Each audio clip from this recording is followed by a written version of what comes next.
cities have to reorganize and collaborate around getting and retaining the resources adequate to the challenges they have. That might mean new forms of organization. That might mean new laws about taxation. It certainly means political work in the cities by citizens who, vote around those issues. But let me give you an example of the difference that this makes. When I talk about cities, everyone says, yeah, right, cities like Detroit, huh? They'll say, so cities are really great, huh? Just like Detroit. That's your model of the efficient, good city? Yeah, it is. But not the Detroit defined in the 18th century by boundaries set in another era even before the automobile, the little local community. That Detroit is bankrupt. That Detroit has gone from the fourth largest city in the United States, 2 million back in 1950, to 700,000 today, a 75% reduction in population. Half the schools gone, half the parks, a lot of the housing gone. Almost all of the automobile industry fled. Yeah, it's bankrupt. It's good and bankrupt, no question about it.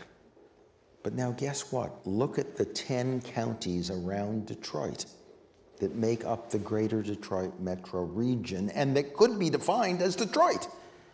That Detroit has gone from 3 to 5 million, while the city went from 2 million to 700,000.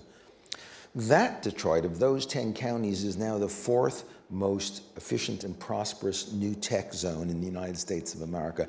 That Detroit has 75% of the auto industry that left downtown but didn't go to China or India or South Carolina, but just went to the 10 counties around it.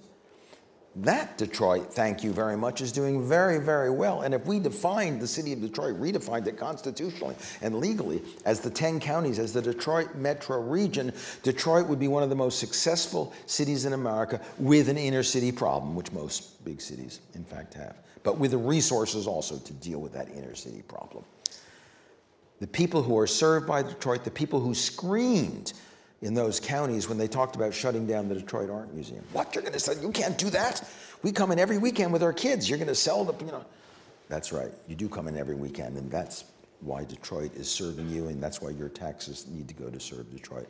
Redefine cities around metro regions, and you solve the resource problem in a very major way. And if you think, well, that's dreaming, just a year ago in Florence, Italy, I sat with a man named Matteo Renzi, who was the mayor of Florence. And he had read this book, and he invited me to a conference of Italian mayors. And we sat together, and we said, this is a really good idea, but you can't talk about cities, you have to talk about metro regions, and we really need to reorganize our countries around metro regions, not cities. And then he said to me, but I'm sorry, Professor Barber, I have to leave. I said, where are you going? He said, I'm going down to Rome. I said, why? He said, well, they want me to be prime minister. And as you know, a year ago, Matteo Renzi became the prime minister, and the first thing he did, he's the post-Berlusconi prime minister, the first thing he did was to introduce a constitutional scheme to reorganize the Senate and the Constitution of Italy, to remove the old provinces that we know from the 14th and 15th century, and in their place put 9 metro regions: Milano, Torino, Bologna, Genoa, Palermo, Rome, and so forth.